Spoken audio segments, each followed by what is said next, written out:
Aux Jeux Olympiques de Tokyo, Cecilia Berder, membre de l'équipe de France d'escrime, est devenue vice-championne olympique de sabre par équipe. Si sa méthode de combat n'a rien de particulier, on ne peut pas en dire autant de ses entraînements.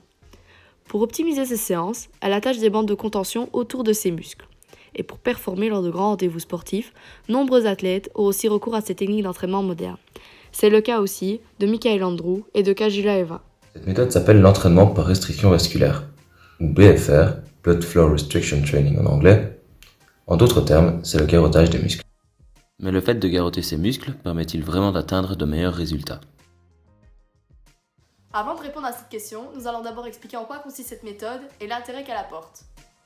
Le BFR Training a été inventé par Yoshiaki Sato dans les années 60 au Japon, sous le nom de méthode Katsu.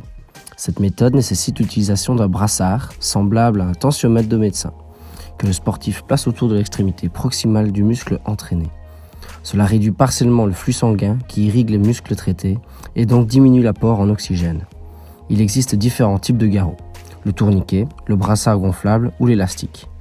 La taille moyenne de ce matériel est de 5 cm de large, mais peut varier en fonction du muscle sollicité. Afin que le BFR soit optimal, la pression de garrottage variera également en fonction du besoin de l'athlète. L'intérêt de cette technique est de mimer les effets de l'entraînement à haute intensité en limitant le retour du sang veineux. Cela crée une hypoxie musculaire, autrement dit, un manque d'oxygène dans les muscles. Ce manque d'oxygène crée une augmentation du lactate dans les muscles. On obtient donc une acidose musculaire. Les muscles ont besoin d'oxygène pour produire un effort et récupérer. Une diminution du flux sanguin et l'apport en oxygène pendant l'activité limitera leur efficacité. Cela implique que le corps est plus sollicité et donc doit fournir plus d'efforts. Un entraînement moins intense deviendrait plus difficile car il engendre plus de fatigue. Il permettrait donc au sportif de travailler à haute intensité sans vraiment augmenter l'intensité de son activité. L'intérêt de la BFR est double: accélérer la récupération et optimiser le niveau de performance. Selon 3 chercheurs, Dan Gordon, Julien de Senlis et Marie Gerignon, l'utilisation du BFR en entraînement augmenterait les performances en compétition. Sur une période de 4 à 6 semaines, les gains observés seraient similaires à une période d'entraînement à haute intensité.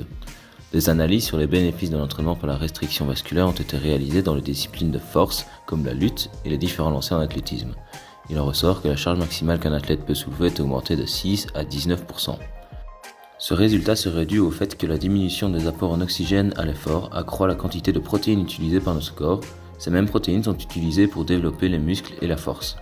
Les richesses de ce type d'entraînement seraient également bénéfiques au sport d'endurance. En effet, utiliser la BFR lors d'entraînement en cyclisme ou en course à pied provoque le développement du lit vasculaire, c'est-à-dire le nombre de vaisseaux sanguins. S'il y a plus de vaisseaux sanguins, cela signifie que plus de muscles recevront du sang oxygéné. Néanmoins, même si elle a de nombreux avantages, cette technique comporte des risques et peut engendrer des effets secondaires. Elle n'est pas recommandée aux individus présentant des antécédents de thrombose, aux personnes obèses, en grossesse ou souffrant de varices. Les risques sont présents si les contre-indications ne sont pas respectées. Le BFR elle doit être utilisé avec une liste d'exclusion. Et quand cette liste de contre-indications est respectée, on a vraiment très peu de chances de poser problème. Il y a d'ailleurs des méta-analyses qui sont sorties là-dessus en montrant qu'en fait, tout type de BFR confondu, donc pas simplement le manchon médicalisé, mais le principe, donc parfois simplement c'est un élastique qu'on serre autour du muscle dans les salles de muscu où on n'a pas de BFR. Et donc tout athlète confondu et toute technique confondue, on est sur un risque de mortalité de 1 sur 100 000 et des types thrombose et AVC de 2 peut-être sur 100 000, mais comprenant vraiment toute pratique non gouvernée par un côté médical. Donc honnêtement, quand même assez peu de risques pour autant qu'on respecte cela. Les hémorragies sous-cutanées et engourdissements sont des effets secondaires qui peuvent être observés chez les individus qui ne sont pas habitués à cette méthode. Ces effets ont tendance à disparaître au fur et à mesure que le sujet pratique cette méthode. La pression du garrot doit également être contrôlée. Il est conseillé à un nouveau pratiquant de mesurer son occlusion artérielle au repos. En d'autres termes, interruption du débit sanguin. Et d'utiliser un pourcentage de cette dernière afin d'utiliser la BFR. Sinon, l'entraînement n'est pas efficace et les effets recherchés ne sont pas obtenus. En conclusion, nos différentes recherches nous ont mené à penser que, sous le regard avisé d'un expert, cette méthode ne comporte que très peu de risques majeurs pour la santé.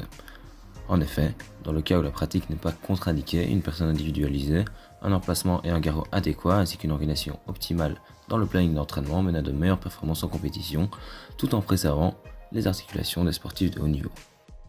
convient alors que l'on se pose la question suivante. Est-ce que la Française, Cecilia Berder, aurait été aussi performante et aurait remporté l'argent aux Jeux Olympiques de Tokyo si elle n'avait pas utilisé cette méthode d'entraînement moderne qui est la BFR ?